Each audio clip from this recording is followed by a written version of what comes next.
Selamat pagi, kembali lagi bersama saya di sini. Saya Bertus Octavianus Arix, bekerja di Wawasan Kebangsaan. Di sini saya bersama Pak Bangun Sitohar ingin bertanya-tanya sedikit tentang apa itu pembinaan untuk pelajar wawasan kebangsaan. Nah, sini Pak izin, saya mau izin bertanya soal pembinaan untuk kita para pemuda untuk generasi emas 45 nih. Pembinaan apa yang perlu kita diturunkan untuk 2045 ya, untuk 2045. Baik, selamat pagi teman-teman semuanya di seluruh Indonesia. Jadi begini, Beto ini dia cukup intens ya untuk karakter dan wasbang, dan beliau ini aslinya putra Manokwari. Salut untuk Manokwari, punya putra yang juga hebat untuk nanti Indonesia emas, karena umur dia hampir 20-an. Di 2045 inilah Indonesia emas. Nah, Beto ini mungkin ya ganti-ganti kita lah nanti untuk generasi pemimpin, ya minimal pemimpin di Papua nanti. Ya. Jadi begini, kalau dikatakan pembinaan, tentu memang tugas daripada Kemendagri ya, kita kan Binwas ya. Nah, tapi sasaran kita itu karena kita menyangkut ini namanya pelajar berwawasan kebangsaan Indonesia Emas 2045. Saya kembali kepada kita baru kemarin merayakan memperingati Hari Kebangkitan Nasional ya. Hari Kebangkitan Nasional itu 0828 Ya, 08. 20 tahun ya gitu ya. Nah, sekarang kita 2025. Ya, 20 tahun ke depan 2045 kan? Ya. Nah, kita samakan posisinya apa yang mau dibangun ketika kita akan menghadapi 20 tahun mendatang menjadi 100 tahun Indonesia merdeka.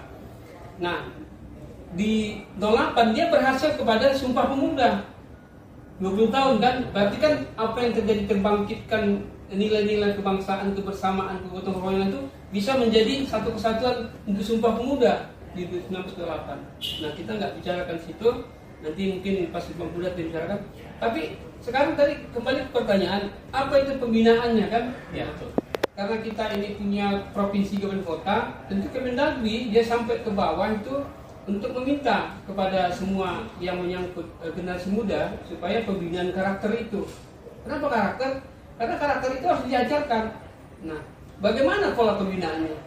UNESCO itu ada 4 model pendidikan untuk bagaimana orang itu menjadi bisa mempunyai karakter untuk dalam tatanan pembentukan loh. Kalau yang lain mungkin orang bisa istilah bangun pagi dan sebagainya itu sampai dia diajarkan. Itu kan strateginya. Tapi modelnya untuk pendidikan itu, ya khususnya pendidikan, kalau saya karakter lah saya bilang 4. Pertama, learning to know, tahu. Terus learning to do, lakukan. Ya. Learning to be, jadikan itu menjadi diri kita. Contoh sikap. Maka terakhir untuk dia bisa mengeluarkan semangat itu, yaitu learning to live together. Nah, saya mulai dari learning to know. Kalau kita sudah tahu itu Pancasila bagian daripada ideologi kita dan semangat kebersatuan kita di situ yang menyatukan kita, maka lakukan itu ketahui dari mulai ketuhanan yang maha esa, kemanusiaan yang adil beradab, persatuan Indonesia, kerakyatan yang pimpin hikmat, kebesaran dan perwakilan, dan keadilan sosial bagi rakyat Indonesia. 5 itu nilai Pancasila itu. Nilai Pancasila ada di pembukaan alinea 4. Kita tahu dong. Ya, betul. Kalau sudah tahu, lakukan, implementasikan dalam kehidupan keseharian. Mungkin orang bilang, melakukannya gimana? Ya sederhana saja, saling menghormati. Ya. Itu kan bagian dari Indonesia nilai yang beradab, ya kan? Saling hidup berdampingan, saling menjaga rukun tetangga. Itu kan kita punya nilai persatuan. Tidak saling mendahului, ya saling menempatkan diri dalam berdemokrasi. Itu yang nilai keempat. Berbagi kalau ada nilai kelima. Yang pertama yaitu ketuhanan yang besar. Pastilah semua orang pasti punya keyakinan kan. Nah, yang penting tidak saling kita saling, kalau orang bilang ya menganggap kita super, enggak, saling menjaga dalam kehidupan. Makanya perlu ada Bhinneka Tunggal Ikaan kan. Itu yang dunia.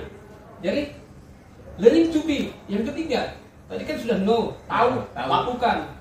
Jadi ketika kita sudah memahami, tahu, dan kita lakukan, itu kan jadi habit, kebiasaan. Jadi kebiasaan. Nah, habit ini itu kita lakukan dalam keseharian kita. tentu dalam hubungannya Bhinneka Tunggal Ikaan gitu. Ya kayak Berto nih dari Papua, saya dari tanah Sumatera Utara, orang Batak gitu kan. Kok bisa ketemu? Ya karena kita yakin ada Pancasila. Kalau nggak ada Pancasila mungkin kamu kan orang siapa Papua, orang Batak. sana sini, ya. Jadi aku kan Iya. itu karena tidak Bhinneka Tunggal Ika. Iya. Nah, yang keempat, learning to live together. Inilah hidup kebersamaan tadi. Menguatkan bahwasanya kita ada karena ada semangat persatuan. Jadi 4. Jadi inilah pembinaan karakter ini jika ditanamkan kepada setiap generasi, ya kita maunya anak muda lah, karena kemarin itu yang untuk kebangkitan itu orang-orang muda kan dari kampus gitu kan. Nah ini pun orang muda. Karena 20 tahun ke depan itu, kalau saya sekarang sudah 58, 20 tahun ya mungkin ada ikut 70-an. Kira-kira gitu. Tapi kalau Berto misalnya 20-an, 45 masih Berto nanti pemimpin gitu generasi muda. Dan ingat, sensus penduduk tahun 2020, ya mungkin nggak jauh beda lah 25, itu hampir 60% generasi Z dan milenial. Tahun 2020 saya duduk Z dan milenial. Kalau tidak salah, milenial 27 dan Z-nya mungkin 25 berapa? Sudah sekitar 60-an. Inilah yang berpotensi nanti di tahun 2030-45 itu. Nah, mau diapakan mereka ini? Mereka ini adalah pewaris nanti.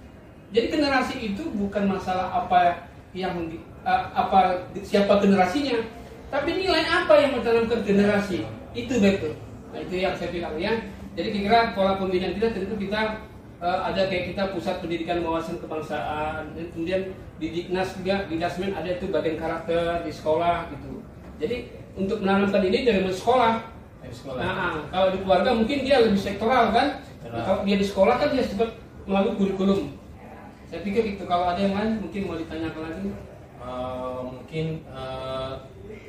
Mungkin apa saran Bapak untuk anak-anak muda sekarang, mungkin yang udah karakternya udah berjauh dari pandangan kita sekarang kan, anak-anak muda ini kan lebih cenderungnya kan mungkin pergaulan ya, udah jauh dari karakternya, udah nggak sesuai yang kita harapkan. Mungkin saran atau mungkin tindakan apa yang Bapak ambil untuk mungkin melalui kegiatan kita ya, go to school. Nah, mungkin ada yang lebih inti dari yang Bapak sampaikan, mungkin ada yang lebih diutamakan gitu. Nah, jadi gini, kehidupan itu proses ya. Semua kehidupan proses, dan pendidikan itu juga proses, tidak berakhir dia. Sampai kita mungkin kalau di teman-teman ada bilang sampai ke liang kubur gitu kan. Nah, karena kita bersentuhan dengan manusia lainnya, dengan lingkungan. Nah, untuk merawat ini, kalau kita berbicara sebagai satu bangsa, ya peganglah 4 hal tadi. Sepakat sebagai nilai Pancasila, patuh pada aturan dengan nilai yang konstitusi turunnya, hidup berbineka tunggal ika, dan kita komitmen untuk cinta tanah air, bela negara atau jaga negara inilah gitu. Jadi kalau ini sudah teman-teman bisa, nah kalau misalkan ada yang nakal dan sebagainya, setiap keluarga mungkin kalian ada 1-2 lah. Nah tapi kalau selalu kita ajarkan yang baik, paling tidak kan pasti hasilnya baik. Nah itu aja.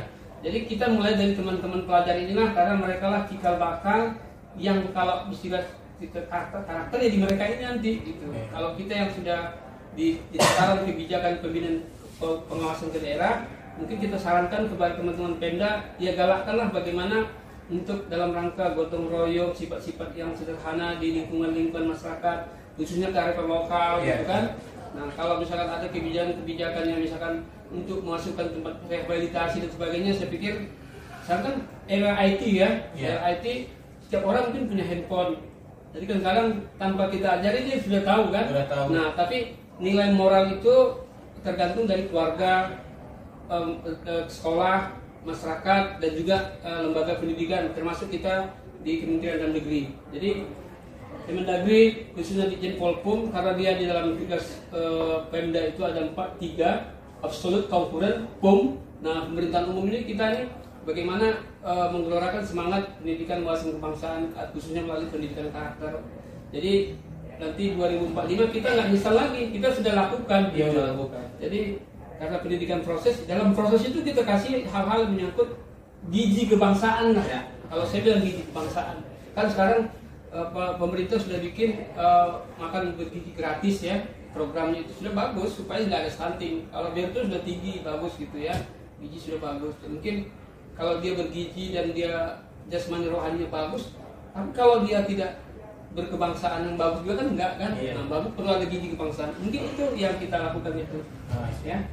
Mungkin yang terakhir mungkin Bapak ada pesan atau untuk anak-anak muda Ya. untuk generasi emas 2045.